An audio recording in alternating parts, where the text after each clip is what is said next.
At around 10:30 p.m. on the night of June 22nd, 2026, a young woman identified simply as Habiba made a phone call to her friend. She was not calling to chat, she was calling in panic, telling her friend that her boyfriend was being violent toward her and was attacking her at his apartment on Ajidi Street in the Jeddah community of Warri South local government area of Delta State. The friend, alarmed by what she was hearing, immediately tried to reach the boyfriend. She called his number. He did not pick up. She tried again, still no answer. She got to him through other means, and eventually, the boyfriend reportedly claimed that Habiba was not even with him. The friend called Habiba back, but there was no answer. She called again, still nothing. Habiba's phone was silent. Desperate and not knowing who else to turn to, the friend reached out on social media, describing the situation and asking for advice. People who saw the post told her to get the police involved immediately. She was doing everything she could, but inside that apartment, time had already run out. Inside the same apartment building, the landlord had been disturbed from his rest by sounds coming from Ade Damola's apartment. What he heard was not ordinary sounds. They were distressing screams, the kind that tell you immediately that something is very wrong. The landlord did not hesitate. He immediately called security operatives to the scene. When security personnel and police officers arrived and gained access to the apartment, they found Habiba lying on the floor in a pool of her own blood. She was naked. Her body bore multiple stab wounds. Her throat had been slit. The boyfriend was present. He was arrested immediately and taken into custody for questioning. As of the time of reporting, he had offered no clear explanation for what had happened inside that apartment, as details emerged from people who knew her. Habiba had been seen in the Jeddah community just the day before, on Monday, June 22nd.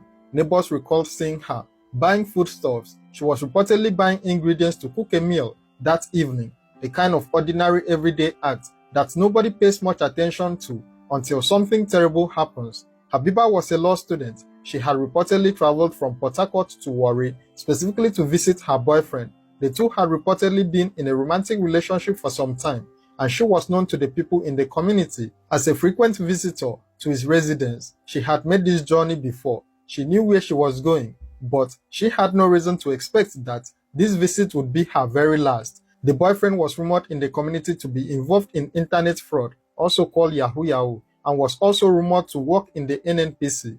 These details had not been officially confirmed at the time of reporting.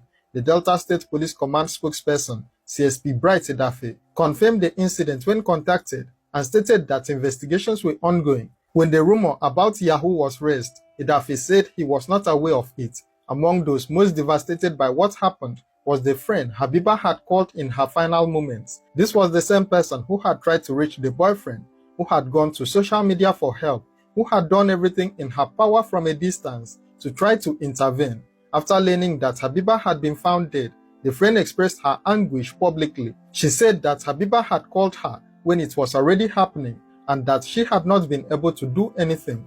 The weight of that helplessness, of receiving a distress call and being unable to act fast enough, was something that no words could adequately describe. That phone call, made at 10:30 p.m., was Habiba's last attempt to reach someone who could help.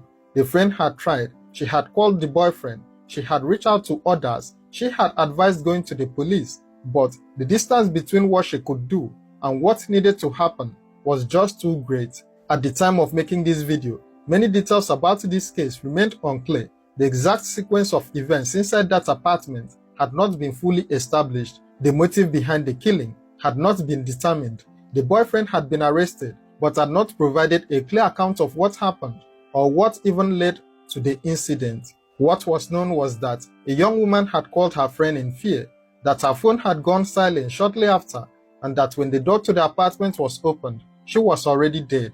The Delta State Police Command confirmed that the case was under active investigation.